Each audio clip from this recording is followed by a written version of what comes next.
कपड़े धोने वाली बहू। शादी के पहले से ही विभा को कपड़े धोने का बड़ा शौक था। कभी नल के नीचे तो कभी तालाब के पास। अरे मेरी नीली वाली लुंगी नहीं दिख रही है। विभा की अम्मा, कहाँ रखी है लुंगी? अरे वो तो विभा ने परसों ही धोकर रखी थी आपकी अलमारी में, देखो वहीं होगी। वो ना मैंने आज धो दी, मुझे लगा कि गंदी हो गई होगी। अरे कैसे गंदी हो गई थी, उसे तो मैंने पहना भी नहीं। हे भगवान, इस लड़की के कपड़े धोने की आदत से परेशान हो गया हूँ मैं। जितना तो घर में राशन नहीं आता, उससे कहीं ज्यादा डिटर्जेंट पाउडर का खर्चा है। इसकी शादी करवा दो, शादी जाए अपने घर में ही करे काम, फिर चाहे घर के कपड़े धोने हो या पूरे गांव के। हाँ ठीक बोल रही हूँ, देखता हूँ मैं कोई लड़का। वो दिन भी आ जाता है जब विभा को देखने लड़के वाले आ जाते हैं। लड़की मुझे अच्छी लगी। होने वाली सास कहती है, बेटी अगर कुछ पूछना है तो पूछ लो। वैसे तो हमारी लड़की बहुत ही शर्मीली है, जो बोल दो वो मान लेती है, इसे क्या पूछना होगा। अरे कैसी बात कर रही हो माँ, मुझे इन लोगों के घर रहना है, सवाल तो कई है। हाँ हाँ बेटा, पूछ लो ना, क्या पूछना है। आप लोगों के घर कपड़े कौन धोता है? सास का मुंह बन जाता है। देखो, अगर तुम ये कहना चाहती हो कि तुम्हें कपड़े धोने नहीं आते तो सुन लो, कपड़े मैं ही धोती हूँ, लेकिन तुम्हारे आ जाने के बाद मैं रुमाल तक नहीं धोऊंगी। अरे चुप रहना भाग्यवान, बहू बेचारी घर आई नहीं, उसे डराना शुरू कर दिया। वो क्या है ना बिटिया, अभी तक तो ये कल्लू की माँ ही धोती थी, लेकिन अब तुम्हारे पापा तो दहेज में वॉशिंग मशीन देंगे ही। तभी विभा की माँ बोल पड़ती है, सवाल भी पूछा तो क्या। वैसे भाई साहब, मशीन की तो फिर भी कपड़े धोने की कैपेसिटी होती है, मतलब जो बिटिया दे रहे हैं ना विभा, इसे कपड़े धोने का बहुत शौक है। ये आप लोगों के क्या, आस पड़ोस गांव मोहल्ले सबके कपड़े धो दे और उफ तक ना करे। बाहर देखा नहीं आपने कितने कपड़े सूख रहे हैं, सब हमारी बिटिया ने ही तो धोए हैं। बस भी करो ना माँ, शर्म आ रही इतनी तारीफ सुनकर।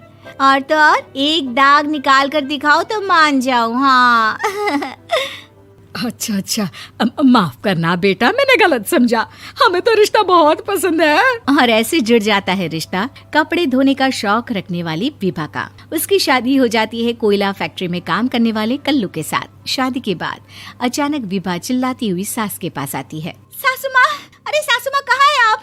ये तो धोखा है, धोखा दिया आप लोगों ने मुझे।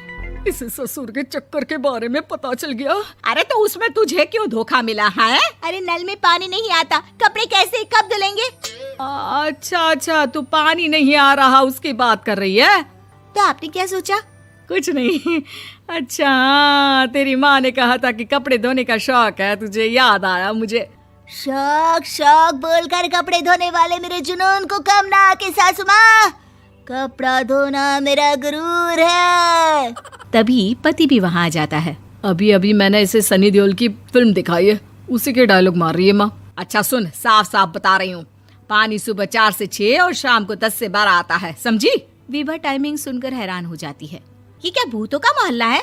सुबह 4 बजे उठकर कौन कपड़े धोता है? 4 बजे टंकी में पानी जाता है, फिर सारा दिन धोना ना, किसने मना किया? अरे कैसी बात कर रही हैं? 200 लीटर की टंकी में कितने कपड़े धो लूंगी मैं, सुबह ही उठ जाऊंगी मैं। अब क्या था, विभा सुबह 4 से लेकर रात के 12 बजे तक कपड़े ही धोती रहती। एक रोज सास पड़ोस से निकलकर कहीं जा रही होती है कि साथ वाली कहती है, हाँ कल्लू की माँ, जरा ये बताओ कि 2 साड़ी है, 2 ब्लाउज और एक पेटीकोट और एक नाड़े वाला लंबा कच्छा। हाँ तो? अरे तो क्या, कितना लोगी धुलाई ये बताओ। धोबन दिख रहे हैं हम क्या? हमारे पति सरकारी नौकरी से अभी अभी रिटायर हुए हैं और बेटा सुपरवाइजर है कोयला फैक्ट्री में। धोबन समझ रखा है हमें। हाय रे कल्लू की अम्मा, माफ कर दो, वो तो मोहल्ले में यही सब बता रहे थे कि तुमने बहू को कपड़ा धुलवाने के काम में लगा दिया है। सास को पड़ोसन की बात सुनकर गुस्सा आ जाता है। वो घर पहुंचती है जहां घर के बाहर ही इतने सारे कपड़े सूख रहे होते हैं जितने कि किसी धोबन के घर पर। अरे ओ कल्लू की दुल्हन, बाहर निकल।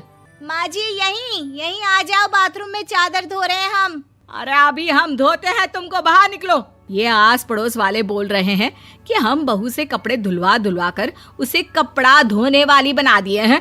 अरे छोड़ो ना माँ जी, किन लोगों की बातों में आती हो? आस पास के लोगों का तो काम ही होता है कि वो किसी तरह सास बहू को लड़ा दे। बहू सारे घर के कपड़े धोती है, ये क्या कम है? बोलिए। सास को भी लग जाता है कि वो बहू का ये सनकीपन नहीं छुड़वा सकती, इससे अच्छा है कि खुद ही चुप हो जाए। एक रोज सास और बहू मंदिर जाते हैं, जहाँ सास की साड़ी वहाँ खड़ी भीख मांगने वाली से मिलती है। माँ जी क्या बात है, आपकी साड़ी उस भिखारन से कितनी मिल रही है ना? हाँ हाँ, देखो तो दोनों की साड़ी मिल रही है। क्या बात है कल्लू की अम्मा, तुम खुद को तो अफसर की बीवी बताती हो और ऐसी सिंपल सी प्लेन साड़ी पहनकर घूमती हो। सिंपल और प्लेन नहीं है ये साड़ी। तो क्या सोने के धागे से फूल बने हैं? कुछ भी सासू माँ, कुछ भी। हाँ, बने थे इस साड़ी में सोने के धागे से फूल। मेरे पति लेकर आए थे मद्रास से स्पेशली मेरे लिए 10,000 की। ताहे भाई साहब इस भिखारन के लिए भी सेम टू सेम साड़ी लेकर आए होंगे 10,000 की। सास उस वक्त तो कुछ नहीं कहती, लेकिन बहू के साथ घर आती है और अलमारी से एल्बम निकाल कर लाती है। ये साड़ी देख रही है, ये वही साड़ी है जिसे मैंने अभी पहना था। इस साड़ी में ये जो चमकदार फूल दिख रहे हैं ना, ये सोने के धागों से काढ़े गए हैं। लेकिन तू लोकल वॉशिंग मशीन ब्रश से घिस घिस कर सारे फूलों को निकाल कर साड़ी प्लेन कर दी। मुझे माफ कर दीजिए सासू माँ। और तो और, जब मैंने तुझे तेरी गलती के लिए कुछ नहीं कहा, लेकिन तूने तो सबके सामने मेरा मजाक ही बना दिया। क्यों? बहू को समझ में आ जाता है कि अब से उसका कपड़े धोना बंद।